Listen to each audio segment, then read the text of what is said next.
اور اس زندگی سے پہلے ہم ہزاروں سال تک روح کی کیفیت میں رہے، پھر یہ دنیا کی زندگی ملی، پھر قبر کی زندگی، ہزاروں سال ہمیں قبر میں رہنا ہے، پھر حشر کا 50,000 سال کا دن ہے، پھر میزان عدل ہے، اور پھر اچھوں کو جنت اور بروں کو جہنم۔ یہ انسانی زندگی کے مراحل ہیں، لیکن انسان کا المیہ یہ ہے کہ انسانی زندگی کا وہ گھر جو سب سے مختصر گھر ہے، انسان نے اسی زندگی کو اپنا سب کچھ سمجھ لیا ہے۔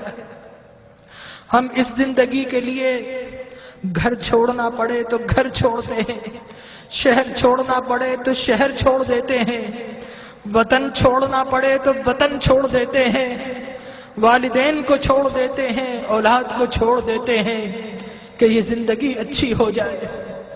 ڈاکٹر کہے کہ تمہارا جسم بیمار ہے، فلاں چیز چھوڑ دو، تو ہم وہ چھوڑ دیتے ہیں، حتیٰ کہ کھانا اور پینا بھی چھوڑ دیتے ہیں۔ لیکن میرے بھائیوں، اپنے دل پر ہاتھ رکھ کر بتاؤ کہ کبھی اللہ اور اس کے رسول کے لیے کچھ چھوڑا ہے؟ اللہ نے کہا کہ برے اعمال چھوڑ دو، تو ہم نے اللہ کے لیے کبھی برے اعمال چھوڑے ہیں؟ اس کے رسول کی محبت کی خاطر کچھ چھوڑا ہے؟ ارے فقط ایک آنکھ جانے کا خطرہ ہو تو ہم ڈاکٹر کے پاس ساری جمع پونجی دے دیتے ہیں، ڈاکٹر کو پیش کر دیتے ہیں، اور وہ رب کہ جس نے بغیر کچھ لیے آنکھ دی، ناک دیا، کان دیے، جسم و جاں دیے، گھر بار دیے، عزت و آبرو دی، جس نے مال و دولت دیا، کیا ہم نے اس رب کی بارگاہ میں کبھی کچھ پیش کیا ہے؟ اپنے دل پر ہاتھ رکھ کر بتائیے، کبھی رات نیند کو قربان کر کے کبھی اس رب کی بارگاہ میں کچھ سجدے پیش کیے ہیں؟ کبھی اس رب کی خاطر آنسو بہائے ہیں؟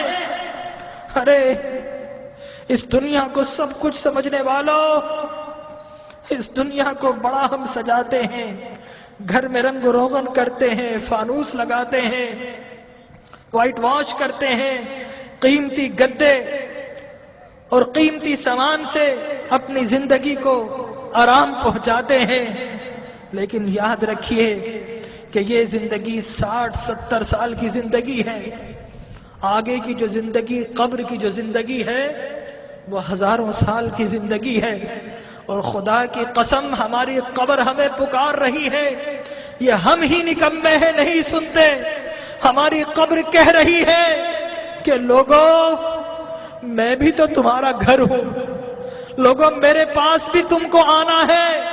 اے دنیا کے گھروں کو سجانے والوں، کبھی میری سجاوٹ کا بھی انتظام کیا ہے؟ اگر نہیں کیا تو یاد رکھو کہ میں اندھیرا گھر ہوں، میرے پاس روشنی نہیں ہے، میرے پاس آؤ تو روشنی کا انتظام کر کے آنا، میرے پاس آؤ تو چراغ لے کر آنا۔ ارے میں تو لوگوں کی پسلیوں کو بھیج دیتی ہوں، میرے پاس تو ڈسنے والے سانپ اور بچھو ہیں، میرے پاس تو اندھیرے ہیں۔ ہماری قبر پکار رہی ہے کہ لوگوں میرے پاس تو سنگریزے ہیں، میرے پاس تو تعفن ہے، پیپ ہے، پس ہے، میرے پاس آؤ تو انتظام کر کے آنا، خالی ہاتھ آئے تو پھر بڑا پچھتاؤ گے، میرے پاس آؤ تو ایک اعمال کا دیا ہاتھ میں لے کر آنا۔ لیکن ہمارا المیہ یہ ہے کہ ہم قبر کی پکار سننے کو تیار نہیں ہیں۔ جو بڑے ہیں وہ اپنے کاروبار میں مست ہے، جو جوان ہے اپنی جوانی کی مستی میں مست ہے، اس دنیا کی رنگینیوں میں مست ہے، اور جو چھوٹے ہیں انہیں کوئی بتانے والا ہی نہیں ہے کہ اس دنیا کے بعد ایک اور دنیا بھی ہے، اس زندگی کے بعد ایک اور زندگی بھی ہے۔ بتائیے اگر آپ سے کوئی کہے کہ دیوار کے پیچھے کوئی گن لے کر کھڑا ہے تو آپ جائیں گے؟ اگر کوئی کہے آپ سے کہ اس جہاز میں مت بیٹھو، یہ کریش ہونے والا ہے، آپ کبھی نہیں بیٹھیں گے، الٹ ہو جائیں گے۔ تو وہ موت کہ جس کا کوئی انکار نہیں کر سکتا، کیا ہمیں اس موت کے لیے الٹ نہیں ہونا چاہیے؟ ہمارے نبی نے بتایا کہ لوگوں، جو کچھ میں جانتا ہوں اگر تمہیں معلوم ہو جائے تو تم ہنسنا چھوڑ دو، تم رونا شروع کر دو، ہنسنا چھوڑ دو۔ لوگوں، جو کچھ میں دیکھ رہا ہوں اگر تم دیکھ لو تو تم شہروں کو چھوڑ دو اور جنگلوں میں دوڑ پڑو۔ تو آج کی رات ہمیں اپنے رب کو منانا ہے۔ ہم بہت ہنس لیے ہیں، آج کی رات تو کچھ آنسو بہا لیجئے، اپنے رب کو منا لیجئے۔